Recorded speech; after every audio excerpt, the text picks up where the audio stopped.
Welcome to Family Dynamics and Impact of Wealth. In a world where talking about the impact of money is difficult, we share stories and tips for reducing the negative impact that significant wealth can have on our emotions, relationships, and behaviors. Now here's your host, Ginny Galisanow.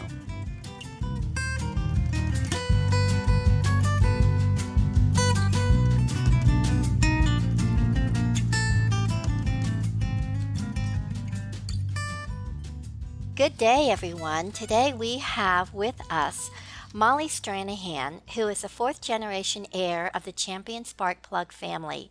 Molly believes her good fortune comes with the responsibility to use the gifts and resources she has been blessed with in this lifetime to leave the world a better place, with less suffering and more love and happiness.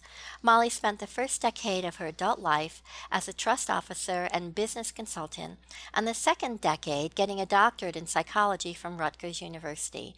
In 2002, she created the Path to Happiness, through which she shares with others what psychology knows about the choices we can make to live happier, healthier, and more fulfilled lives. She currently works with individuals and presents workshops. For the last 18 years, she has been a leader and presenter at the Summer Institute, a volunteer-run annual 4-day personal growth retreat for inheritors of financial wealth and their partners. Over 800 people have attended a class she created and led at Miraval in Tucson, Arizona on the path to peace about money. So Molly, I imagine that could have been a very interesting legacy to grow up with. How did you find out that you were rich? And if so, did you actually feel that you were different? I knew my grandparents and great-grandfather were rich. They lived in big houses and had servants. Um, we didn't. My father was a professor, and we lived in academic communities until when I really found out, I was in the seventh grade. We'd recently moved to this town when I started sixth grade. And one day at school, a girl in my class said, "Molly, your family's rich." And I said, "No, we're not," because I didn't think we were. And that day I went home and asked my father, "Dad, Mary Rooker said that we're rich. Why would you say that?" And he said, "Well, actually, she might, there is a way we are rich." And he said, if you think of the distribution of wealth as a bell curve, since he was a professor, and so the average is about C, he said, we're a B plus. So we have more than the average person, which actually was a very good way to give me a perspective, because the word rich is so loaded. And it's usually something we don't, obviously I didn't want to be it. I denied it to Mary. Right. It was a bad thing to be. So it was helpful to say, well, we're not the very top, but we are better off than most people. And it gave me a sense of how we might be perceived differently than I thought of myself. So, what did you do with that information? I mean, did it change the way you re- interacted with friends at that very young age? Did it change the way you thought of yourself at that young age? I don't think it really did change the way I thought of myself. I know I didn't particularly talk about it to anybody else. It was kind of like, it felt like sort of a shameful secret. Even though my father had been open in answering the question, there definitely was a message of that it's something that you don't talk about, that it's something that could make other people feel bad. And so that it felt like a secret. And of course, whenever you have a secret, there's usually some sense of shame around it. Yes. So, how did you actually learn about your own inheritance? That was about a year later when I was in the eighth grade. And in my math class, we were supposed to pick 4 stocks to follow. So, it was a way of learning practical math. And so I was telling my father about our assignment, and he said, "Well, why don't you pick stocks you actually own?" And this is the first I'd even heard about stocks. And he went to his file cabinet and he pulled out a statement for a trust account that had been set up for me when I was very young. and showed me how to read the trust statement and showed me the listing of the stocks that were held, including Champion Spark Plug. And he told me, that I actually owned some of this company, as well as my grandfather working for it and my great grandfather having started it with his brother, which actually was a fabulous way to learn about this. It was in a context of something I was doing at school. It was practical. He gave me real information. And then after that, if I wanted to see the statements, he, always made them available. So I really like how that worked. And how old were you at that time? I was in the 8th grade, so I must have been about 13. In 8th grade. So I imagine when you went back to school, did you talk about the stocks, and did you actually talk about them in terms of these are stocks I actually own? No, I didn't. I just, we all just, mostly people pick stocks that were in common, IBM and Xerox. And I think I had a couple of those. I think I was the only person who had Champion Spark Plug, but I didn't say why I had chosen that company. Okay. So would you say that this was really the very first serious conversation you had had about your inheritance? Because I seem to remember another one where you shared with me something about when you were in college and you heard about your Yes. an inheritance in a different way. Yes. And that was probably really the next time there was a conversation about it overtly. I noticed that when we visited my grandparents, my father and his siblings and his father would go off and have meetings. I didn't even know that it was about money. But when I was in college, my parents separated right as I was going off to college. And my mother's home was where I was based. And so I would have to have my tuition bills forwarded from that address to my dad's. And then he would have the family office, or it's actually the bank where the trusts were, pay the tuition. And it was late. So I'd get to school and I couldn't eat meals in the dining hall because my meal ticket hadn't been paid. So I asked for some quicker assistance around that happening. And my father said, well, you have a trust account. Why don't you use that to pay your tuition? So that led me to go to the bank where this trust account was held and to learn about how I could make that happen, how I could get distributions. And they went over what what was in the trust, and actually showed me there was more than one trust at that point. I had known about the one Dad had talked about when I was in 8th grade, but they showed me there were a series of trusts. So I was 18 when I had the chance to find that out. And also, the first trust had been set up to come to me at the age of majority, which was assumed to be 21, but I came of age right when the legal age changed. And so at 18, I actually had control over a trust. Wow.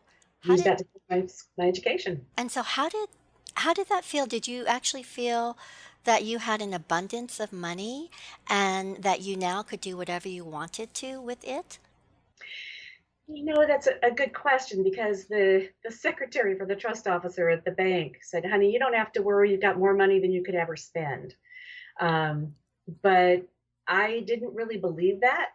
So I went through and I looked at all the different trusts and how much money they had and when they were going to come to me, and did the math to divide how much money there was by how many years, there was before the next trust, or how many years I might live. And I came up with numbers of, well, if I was not making any assumptions about growth or income, but it kind of came up with this is how long this money will last if I spend this much. So that helped me set what did I want to give myself as a monthly allowance, because I was paying my tuition and school bills, room and board, but I also needed to have an allowance for, shampoo and things like that. Right, right. So that's how I set my allowance. So I didn't trust the trust officers, whose information, would have steered me down the wrong path. I did feel free to, I did buy a car as well, besides my allowance. There was a monthly allowance. And I really did feel, I knew that I was, I had many more resources at hand than most of my friends at college. And So I was aware of that and I did not talk about it. Okay, because I wondered if that changed your dynamics with your friends at college, where sometimes I found people then feel they should be treating everybody every time they go out to dinner, or it was their role as the one with more money to cover, the check at the restaurants and things like that. You didn't have that experience. I don't remember having that experience in college, even though my roommate for my last 2 years had grown up in a farm family. We were in Vermont, and she had gotten as when she graduated from high school, she got $100 from her parents, and that's the last support she ever had from them. She worked and provided for herself, so it was a really dramatic contrast. And she knew enough. I mean, they knew I would fly home to Michigan on breaks where my mother lived. Hmm. And, I had a car. I did feel an obligation to give people rides. Right, right. But you didn't feel an obligation to reveal. No, So, what were some of your family's dynamics around wealth? both my parents grew up in the same small town in Ohio where they each were from business owning, pretty wealthy families. And I think they were very uncomfortable with that. Everybody, where they were, everybody knew, they recognized the name and knew, oh, you're one of them, you're a Stranahan.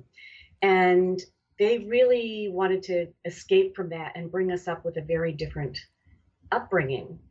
So there was this real contrast between how I experienced our life, with my nuclear family and the way the rest of the family lived. And it didn't particularly seem that odd to me. I mean, my cousins lived in a big house and they had a housekeeper and a cook and, there were nannies and things in other families, my cousins' families. And it never even really struck me as that strange. There was a point where I probably realized that we were different from my friends whose dad was also a professor, because we would go to Aspen in the summertime because dad started that Center for Physics. And most people didn't have two homes, or if they had a second home, it was just a little cottage on a lake that they could drive to a couple of hours away. So my parents really tried to much more to live as our community where we lived were, so to kind of blend in, other than the place in Aspen. And then when my father got close to 40, he bought a really nice sports car. That kind of outed us all. I have another client who talked about their son talked about the fact that the way they were outed was when their dad bought a really nice car as well. So interesting that seems to be a symbol that happens that sometimes with families and especially through the father. Right. So, how did you talk about money with family members? And conversely, how did you talk about money with non-family members? Growing up, we're thinking, or Let's say now. oh, okay, yeah. So it's interesting that in my family, when I was in my very early 20s, we started being invited into these family meetings where they talked about money, and also. I think we were primarily invited in because there was a family foundation that my grandfather said, "Hey, let's catch these grandkids who are, in college, going off to start their own lives. We're never going to see them anymore, but maybe if we engage them in the foundation, we'll be able to see them." And so there was this very business-like way where you were reviewing statements or talking about foundation assets. We just started talking about assets we held in common, like Champion Sparkplug, or there were some oil and gas investments that my grandfather had made and given to us. And so we would talk about it in those terms. And there was this rule that we didn't share how much anybody else had at the time, even though my siblings and my cousins and I all basically had shares in the same trusts. It was kind of like there was this taboo about talking about how much you had. A few years ago, we were all at a big meeting and I had strategized and with my siblings and also the financial advisor who was going to hand out statements that had on the front page what your total balance of wealth was, around a table while we're at this meeting. And she put them out upside down and my siblings and I all turned ours face up and left them face up to say, we're willing to share this information. How about you? And everyone else kind of kept theirs turned over, which was interesting. So I probably am a person who pushes, well, let's talk about what there is. I talked with my nieces and nephews. I don't have children, but I talked with my nieces and nephews and showed them what I had, partly to encourage my siblings to do the same thing, but also because I'm planning on leaving some funds for them. And I wanted to ask them about what they wanted, how they wanted that done. So I have moved from being very secretive and not talking about it. I think when I got married the first time, I'm not sure I ever even really shared all the information with my first husband before we were married, to really being quite open about it. And I have learned to be open with friends that I am the recipient of funds through trusts that came from my family, and that's primarily how I support myself. And there are places where I've been comfortable enough to actually, to share with people how much I have and in what forms. It's kind of an experiment I like to live, what happens, because like I said earlier, there's this way that when you have secrets, it tends to create feelings of shame. Yes. And so it's my way of experimenting with, if I share more information, because people are guessing anyway, they don't know what exactly until you tell them, but they're guessing. And so it's like, well, what happens if I actually talk with them about it and answer questions? This must have been quite a process for you to go through. And, here in Aspen, where I live, I'm thinking about this one young man, and he is in his mid-20s. And I think he's a little bit in denial about how much wealth there is in his family. But the awful thing is the chatter that goes on behind the scenes, because I will hear people talk about him in terms of, oh, well, he comes from money, but he's just not, he just doesn't acknowledge it. And it's kind of sad for me to hear almost the disdain in people's voices that he's not owning up to that aspect of his life. Did you ever experience anything like that? Yes, I think when I was in my 20s, I was very secretive about it. I think a part of it comes from that message of people won't like you if they know you're wealthy, and it makes you different. So it makes you feel, we all want to be accepted. We don't want to feel different. We want to feel equal with other people. And this is something that makes us unequal. And it isn't very fair necessarily about how we're so unequal. But I think back to being in my 20s, and I worked in a bank. And so I worked in the trust department of the bank. So we had to reveal, by law, we had to list any companies we had investments in, because they wanted to know we weren't engaging in insider trading. We weren't using information we were getting from work to affect our personal portfolios.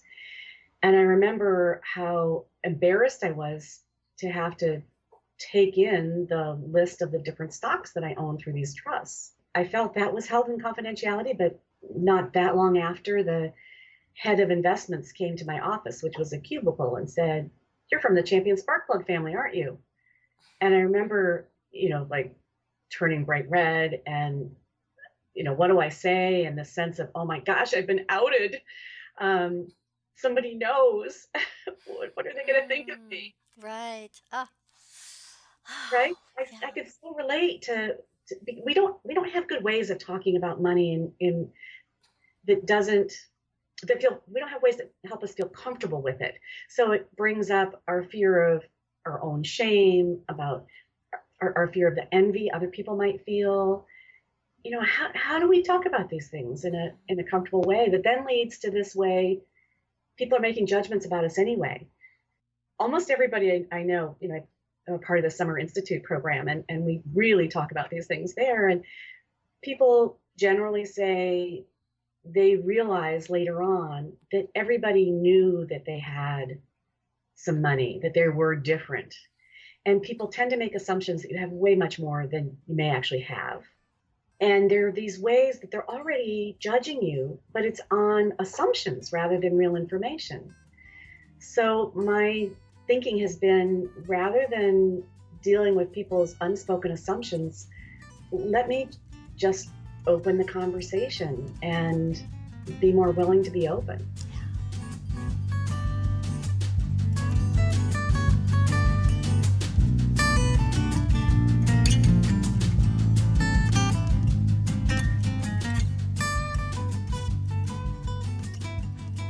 You're listening to Family Dynamics and Impact of Wealth.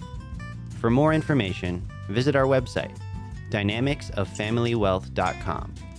And now back to the show.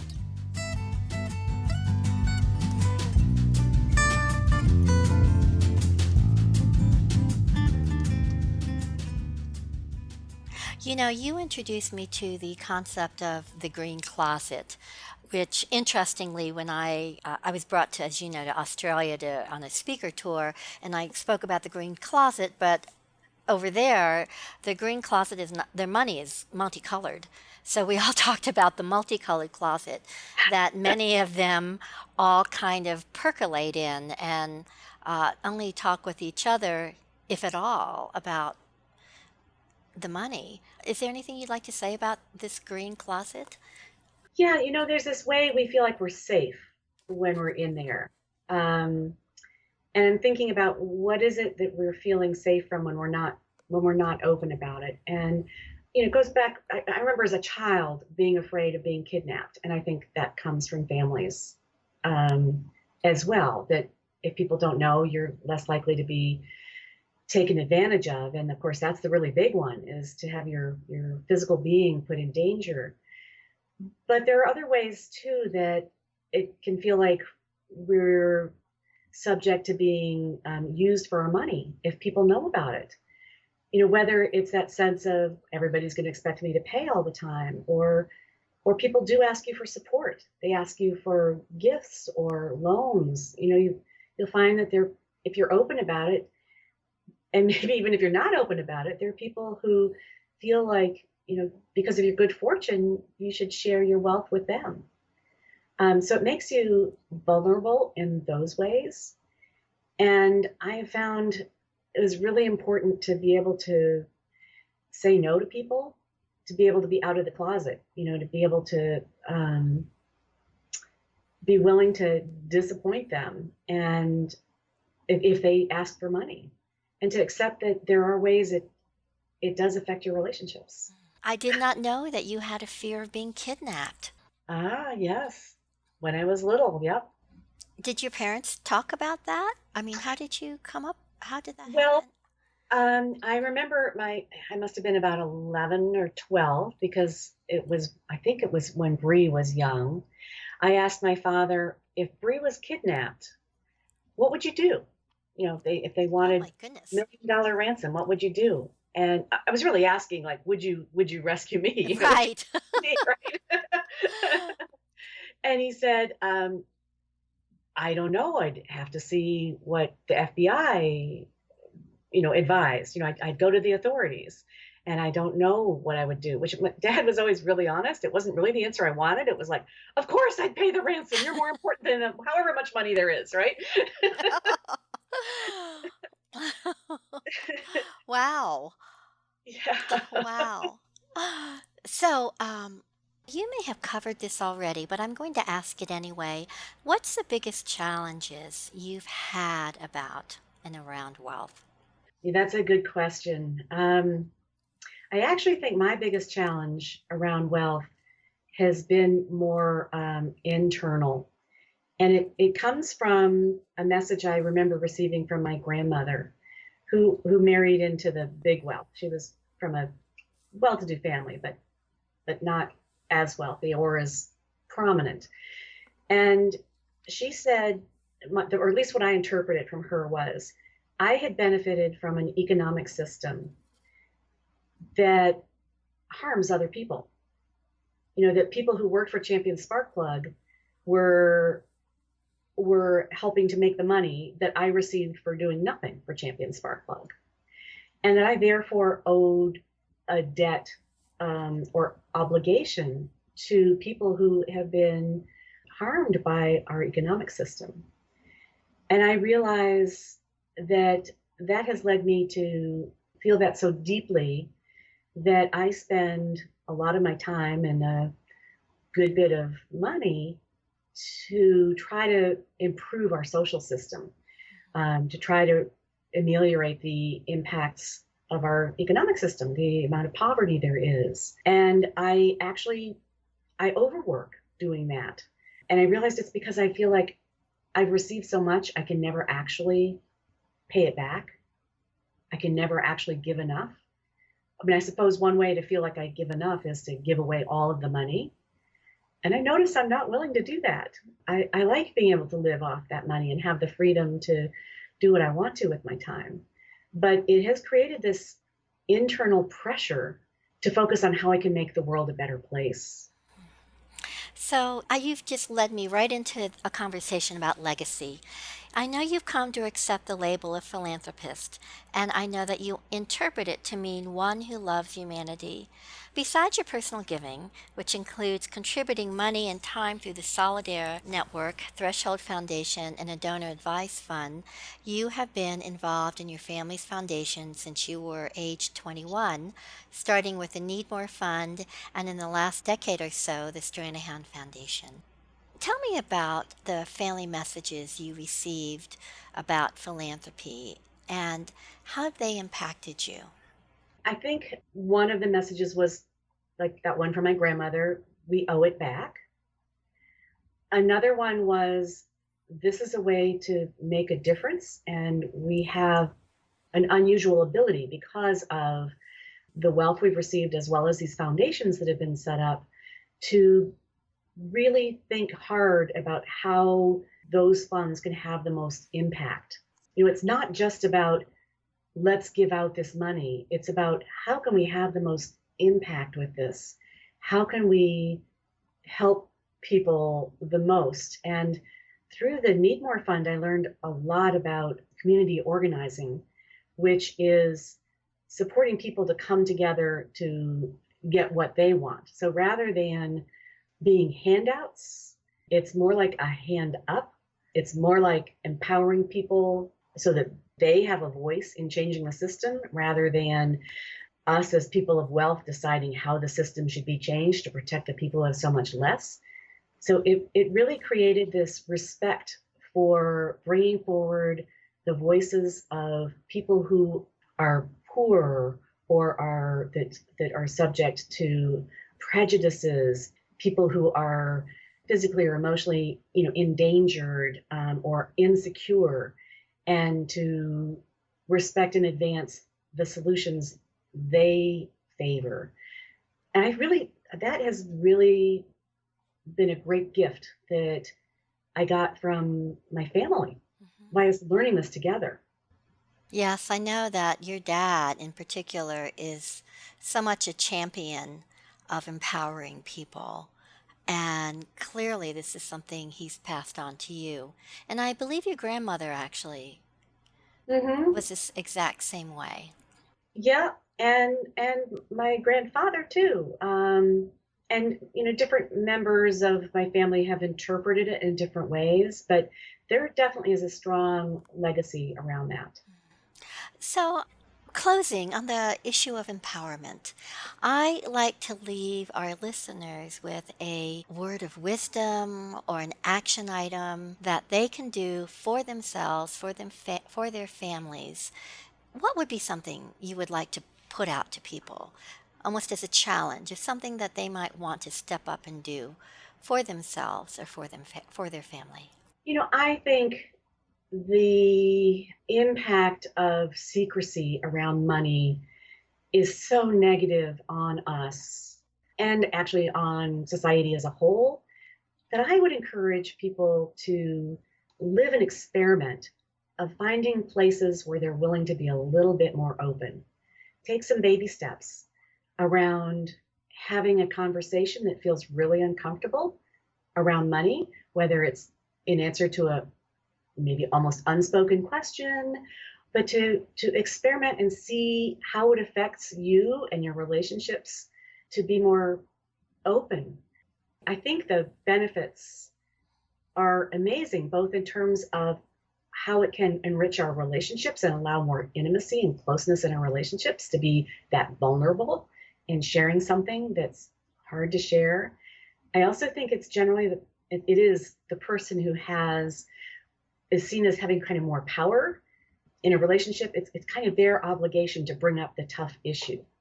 And so for me, it feels like a way of supporting other people by me being willing to share something that's usually hard to talk about, and to be the first one to sort of say, well, do you have questions about that? Or so I have found it enormously freeing.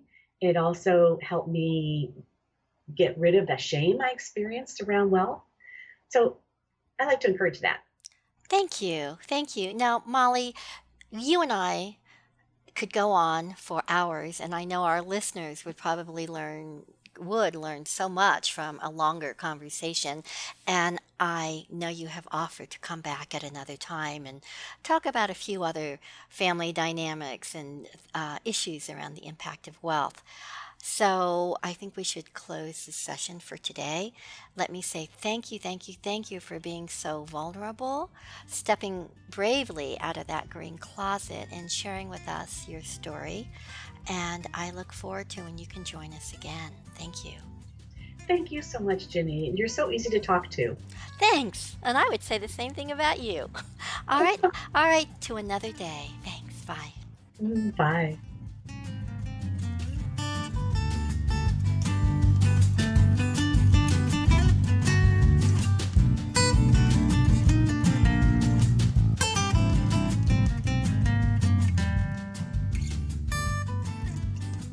Thank you for listening to this episode of Family Dynamics and Impact of Wealth. For more information on this podcast or guidance for having more meaningful conversations around inherited or sudden wealth, please visit our website at dynamicsoffamilywealth.com.